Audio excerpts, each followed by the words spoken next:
So yun, magandang araw po mga kaprobinsya, mga kabakas. So ngayon ho ay panibagong araw na naman para sa ating lahat. So February 22 na po ngayon. Ngayon po ay araw na ng Huwebes. So kami ho ay tapos nang magkopra sa aming mga parselang iniikutan. Ayan, nakagayak na naman tayo ngayon. So ibig sabihin nito ay akit na naman tayo ng bundok. So ang lakad ko nga ho pala ngayon ay sa Busal, doon sa taas. Kung napanood nyo yung mga nakaraan nating video nung pagbablog, doon ho sa niyugan na binabantayan ko, na kinokopra namin. So akit ho ako doon ngayon para magbisita, para sumilip, at para tingnan na rin kung may masisimot pang bao para mauling, gawing uling, at para maipagbili, at kung sakasakali ho ay talagang maibili ng bigas. So yan, magandang araw po sa inyo lahat, sa lahat po ng ating mga subscriber dyan mula sa iba't ibang lugar, lalo na po yung ating mga kababayan dyan na nasa ibang bansa, yung ating mga OFW. So ingat po kayo palagi dyan mga ma'am sir na palagi nanonood, at maraming salamat po sa inyong suporta.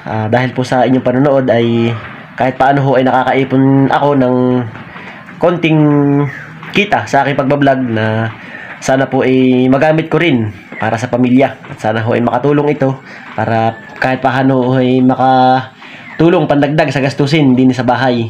At talaga hong sa panahon ngayon ay halos wala na hong kinikita ngayon yung paghahanap buhay namin sa bundok, yung pagkokopra.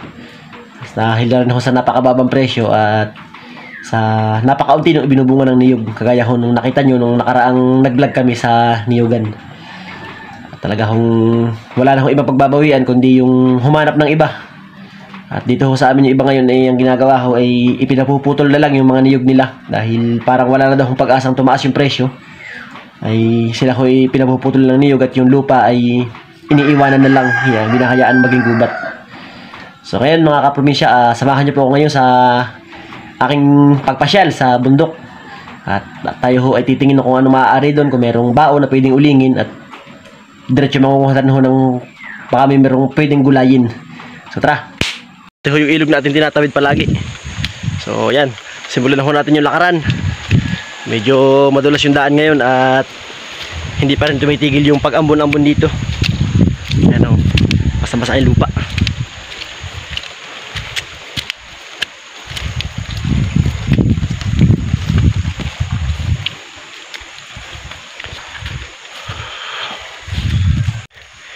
So yan po yung ating koprahan na pinagniyugan kamakailan. At ito rin yung aming pinagulingan nung isang araw.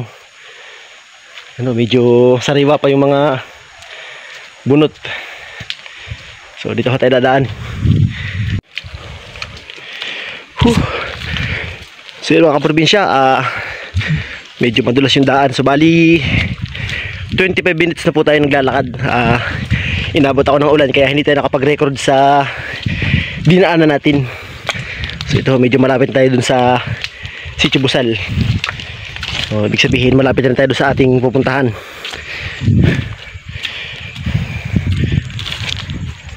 Ayan, medyo madulas yung daan. Bumuhos yung ulan, hindi makalakasan, kaso ayan, nagkasabaw yung mga bakas ng kabayo, yung mga lamaw.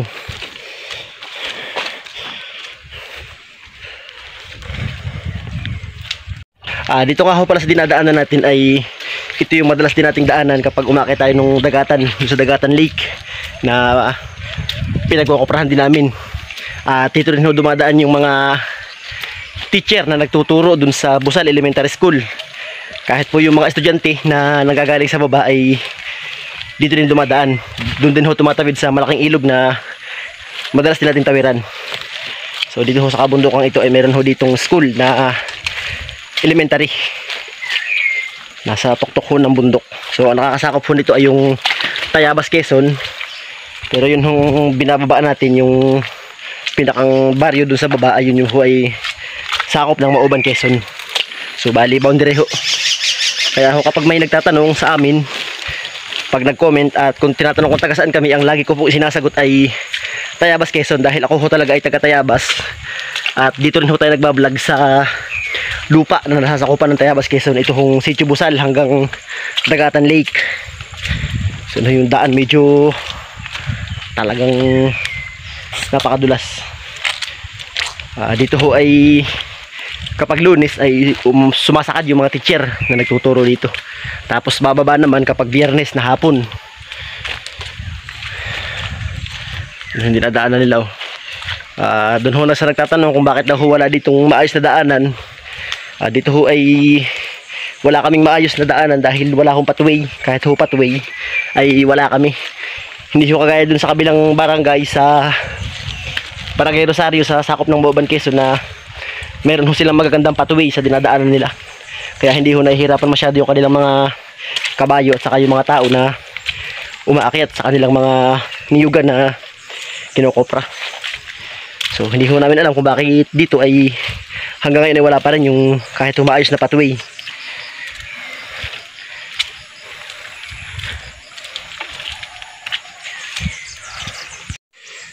So yun mga kaprobinsya, time check ho natin, alas 10 na ho eksakto. So umalis ho tayo sa baba ay alas 9:20. So yun ho, alas 10 na. Medyo mabilis-bilis yung lakad natin ngayon kahit madulas yung daan. So yun, nandito na ho ako ngayon sa ating pupuntahan. Ito ho yung unang kuprahan na sa bungad namin. Ito ho yung pinagtataniman ko ng mga niyog nung nakaraan. So atin ho munang lilibot-libutin kung wala bang nakakasira na hayop na kabayo. Yan yung ating mga tanim na gulay at saka yung ibang niyog yan, medyo masukal na. Halos isang buwan akong hindi napasyal dito. Ating mga bagong tanim na niyog. Pareho yung huling tanim ko nung nakaraan nung January.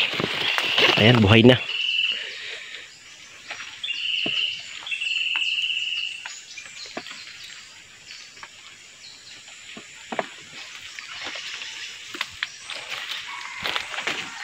So yun mga kaprobinsya, yung naririnig nyo yun, yun ho ay labuyo, yung manok na sa gubat, yung wild.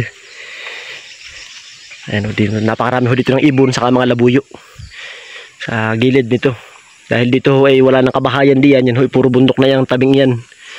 Bundok at gubat, saka mga lumang yung mga gusarin.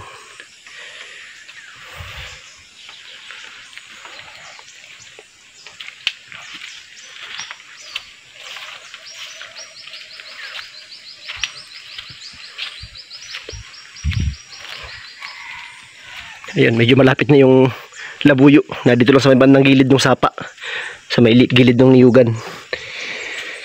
So dito ho ay napakarami niyan, lalo kapag yung tag-init na, pag yung pumasok na yung tag-init dito. Ayan, napakadalang din ng niyog dito. Yung bunga ay halos hilaw pa rin.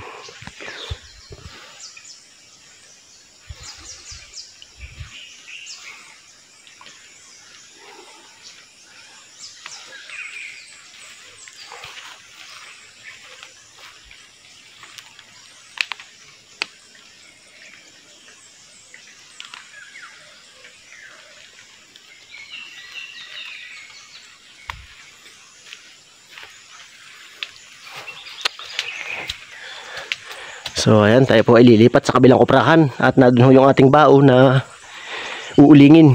So titingnan natin kung nadoon pa, kung hindi pa nababawasan. Areho ay kakaunti, areho yung inuling ko nung nakaraan nung ako'y sulo. Tara, sa kabila tayo. So mga kaprobinsya, nandito na ako ngayon sa ikalawang kuprahan na aking pupuntahan. So dito ho ay, ayan ho, meron pang natirang bao. Hindi naman karamihan, pero siguro ho naman makakaisang karga. Pag ho nakaisang karga, edi magiging kabayaran ho nun ay 900 piso. At yun ho naman sa karga dito ay 400 piso. So meron pa ho matitirang konti. Okay na yun, pambili ng bigas. So ayan o, yung mga natirang bao ko nung nakaraan dito, uulingin natin ngayon. Kaso ayaw pa rin tumigil ng ulan. So ito natin medyo tumila ng konti para maganda yung pagpapaapoy natin ng bao. At baka ho lumakas ay masasayang lang yung pagod kapag hindi tumigil yung ulan. So yan mga kaprobinsya, so mag-aalas 12 na ho ng tanghali. Ayaw pa rin tumila ng ulan, kaya pinilit ko na ho mapaapuyan kahit basang-basa pa rin yung bao. So yan, okay naman na ho at medyo nakaaluban na ng kaunti yung liyab niya. Ngayon ho ay mag-aalas 12 na. So bali ako nga ho pala ay kumuha na rin nung pwede kong iulam ngayon tanghali dito sa bundok. Yung gulay na parehong puso ng saging na ligaw, yung pikiw. Tawag nila dito, pikiw. Ayan ho. Pareho yung mga saging na may buto, yung bunga. Kanina ho umaga, ako hindi nakakain ng almusal sa umaga. So, ako himagap naghatid ng aking anak sa school. Kaya ho yung kanin na pang-almusal ko, ay dinala ko lang dito. Bigyan lang ho ako magkakain ng kanin yung tanghali. So, meron ho tayong bagoong na magiging pampalasa dun sa puso. Kasi yung puso ho ay wala man tayong dalang lutuan. So, iihawin ko na lang sa baga doon sa ulingan para tapos pagkatapos ibubuhusan ng bagoong. So, ayos na ho yun para sa pananghalian. So, mamaya nga ho pala pagkatapos ng naring ginagawa kong uling ay maglilibot-libot lang ako dito sa niyugan. Diretso mangunguha ng pwedeng gulayin. Kahit po rin mga gabi. Yun sa kabila. Ano yung San Fernando, yung gabing malalaki. At diretso kukuha ng kahit anong pwedeng madala sa baba. Ano yung aking inuuling ay kakaunti ho naman na rin. Hoy, bali isang karga laang. So tayo ho muna ngayon ay mag-iihaw ng puso para maiulam. So dito ho sa bundok ay kapag ako'y solo ay ganito ang gawa ko. Ganito lang ang gawa ko. Iihawin kahit ho mayroon lang ng kalamansi ay okay na. Pwede ng pangulam. Ayan, ayaw pa rin tumila ng ulan. So hindi ho tayo makapaglabas ng camera. Kaya ho nung kanina ako hindi nakapaglagay ng camera doon habang nagpaparikit ng uling. Saka ano ako'y kumuha ng puso. So yan, mag-ihaw muna tayo.